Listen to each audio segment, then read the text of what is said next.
जब भी आपको अपने कंप्यूटर में पर्सनल इंफॉर्मेशन को स्टोर करना है, पर्सनल फाइल्स को अलग जगह रखना है, या आप अपने कंप्यूटर की पर्सनल सेटिंग्स चाहते हैं, तो इसका अर्थ ये है कि आपको एक यूज़र अकाउंट चाहिए। अब यूज़र अकाउंट लोकल भी हो सकता है और माइक्रोसॉफ्ट अकाउंट भी हो सकता है, जैसा कि हमने पिछले सेशन में जानकारी ली। आइए अब देखते हैं कि किस प्रकार हम एडमिनिस्ट्रेटर और स्टैंडर्ड यूज़र अकाउंट क्रिएट कर सकते हैं, और इसके साथ साथ हम ये भी जानकारी लेंगे इस सेशन में कि किस प्रकार आप माइक्रोसॉफ्ट अकाउंट से साइन इन भी कर सकते हैं। आइए अब हम देखते हैं कि किस प्रकार आप एडमिनिस्ट्रेटर और स्टैंडर्ड अकाउंट बना सकते हैं। सबसे पहले हम स्टार्ट पे क्लिक करते हैं और सेटिंग्स को क्लिक कर देते हैं। अब देखेंगे आपके पास काफ़ी सारे ऑप्शंस यहाँ अवेलेबल हैं ग्रुप्स में। यहाँ से मैं अकाउंट्स का चुनाव कर लेता हूँ। अकाउंट्स का चुनाव करते ही आप देखेंगे कि आपके पास एक अकाउंट से रिलेटेड काफ़ी सारे ऑप्शंस अवेलेबल हो गए हैं। काफ़ी सारे ऑप्शंस आपके पास लेफ्ट साइड पे अवेलेबल हैं और उसके अकॉर्डिंग जिस तरह का सिलेक्शन आप करेंगे उस तरह के ऑप्शंस आपके पास राइट हैंड साइड पे अवेलेबल हो जाएंगे। सबसे पहले योर अकाउंट पे यदि आप क्लिक करें तो आप देखेंगे कि आपके पास बेस्टो अकाउंट है, क्योंकि अभी तक जिस अकाउंट से मैं लॉगिन हूँ मेरे कंप्यूटर में उसका नाम बेस्टो है और ये एक लोकल अकाउंट है, परंतु यह एक एडमिनिस्ट्रेटर अकाउंट है। इसके साथ ही यहाँ मेरे पास ऑप्शन है जहाँ से मैं माइक्रोसॉफ्ट अकाउंट का प्रयोग भी कर सकता हूँ। इसी तरह से यदि इसको मैं मिनिमाइज कर दूं अभी और स्टार्ट पे क्लिक करूं तो आप देखेंगे यहाँ पे ऊपर की तरफ बेस्टो दिया गया है, जिसके बारे में अभी तक हमने कोई भी बात नहीं की है। बेस्टो असल में मेरे यूज़र नेम का नाम है जिसके साथ मैंने इस कंप्यूटर में लॉगिन किया हुआ है। फिर से वापस सेटिंग्स में चलते हैं। आइए देखते हैं कि हम अपना अकाउंट किस तरह से बना सकते हैं। यदि हम नया अकाउंट बनाना चाहते हैं तो किस तरह से बना सकते हैं। आइए अब हम देखते हैं कि किस प्रकार हम नया अकाउंट बना सकते हैं। नया अकाउंट बनाने के लिए आपको फैमिली एंड अदर यूजर्स पे जाना है और यहाँ पे आपके पास दो ऑप्शन हैं। आप चाहें तो माइक्रोसॉफ्ट अकाउंट से साइन इन कर सकते हैं और चाहें तो अदर यूजर्स में लोकल अकाउंट बनाकर भी आप एक्सेस कर सकते हैं। माइक्रोसॉफ्ट अकाउंट से लॉगिन करने के लिए आपके पास माइक्रोसॉफ्ट का मेल अकाउंट होना ज़रूरी है और लोकल अकाउंट बनाने के लिए आपको माइक्रोसॉफ्ट का मेल अकाउंट होना ज़रूरी नहीं है। आइए देखते हैं कि किस प्रकार हम लोकल अकाउंट क्रिएट कर सकते हैं। यदि आप नया अकाउंट बनाना चाहते हैं तो ऐड समवन एल्स पे क्लिक करें। आपके पास एक विंडो स्क्रीन अवेलेबल हो जाएगा। माइक्रोसॉफ्ट एक्सपेक्ट करता है कि आप ईमेल एड्रेस दें या फ़ोन नंबर दें जिस व्यक्ति को आप एज ए यूज़र इस कंप्यूटर के साथ एज एन यूज़र इस कंप्यूटर में आप जिस व्यक्ति को ऐड करना चाहते हैं। परंतु यदि उस पर ईमेल अकाउंट नहीं है तो भी हम लोकल अकाउंट क्रिएट कर सकते हैं।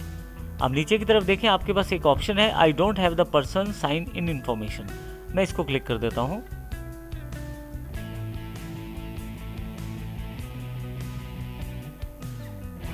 जैसे ही मैं क्लिक करता हूं मेरे पास एक छोटा सा फॉर्म अवेलेबल हो जाता है जिसमें मुझे यूज़र की जानकारी देनी है जिसके साथ मैं अपना अकाउंट बना सकता हूं।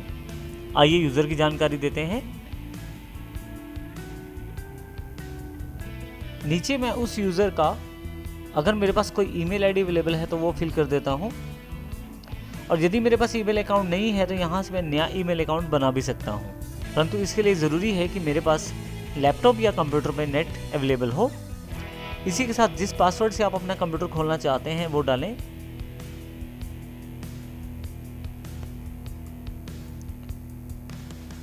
कंट्री बताएं।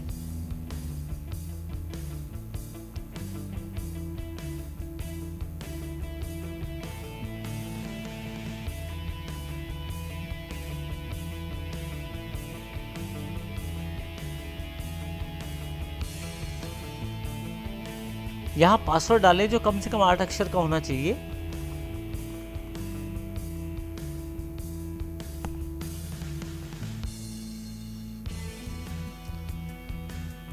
इसके पश्चात हम यहाँ से लिस्ट ऑफ कंट्रीज में कंट्री चूज करें और नेक्स्ट पे क्लिक कर दें। अब यहाँ से अपने ऑनलाइन एक्सपीरियंसेस को एनहेंस कर सकते हैं, बढ़ा सकते हैं। माइक्रोसॉफ्ट आपका डेटा को प्रयोग करके, आपके अकाउंट के इन्फॉर्मेशन को प्रयोग करके आपको जानकारी देता है।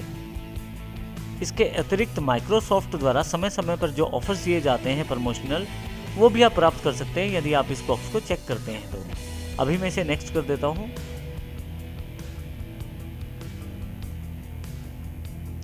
जैसे ही मैं नेक्स्ट करता हूँ मेरे पास यहाँ पे अकाउंट एक अवेलेबल हो गया है।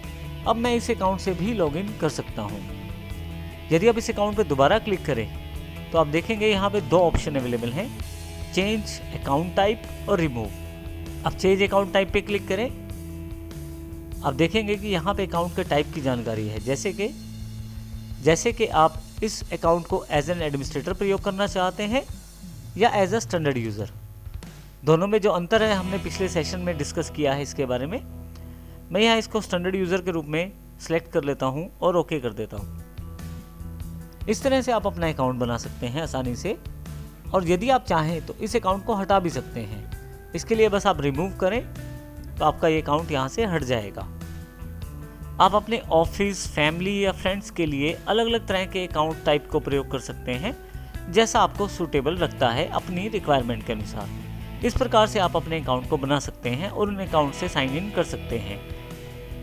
साइन इन करने के लिए किसी दूसरे अकाउंट से आपको स्टार्ट पे जाना है।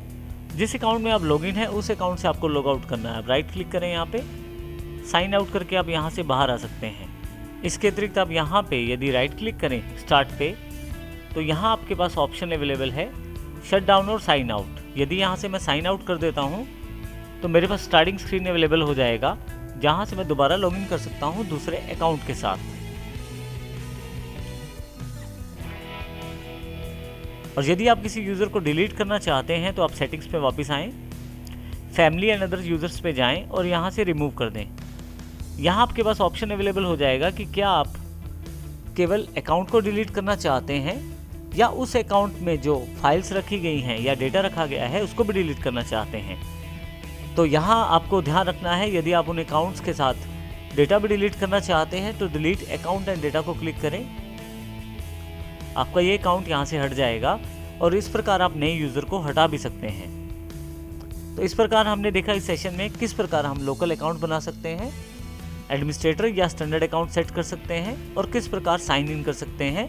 इसके अतिरिक्त यूज़र को रिमूव भी कैसे कर सकते हैं वो जानकारी भी हमने इस सेशन में ली है।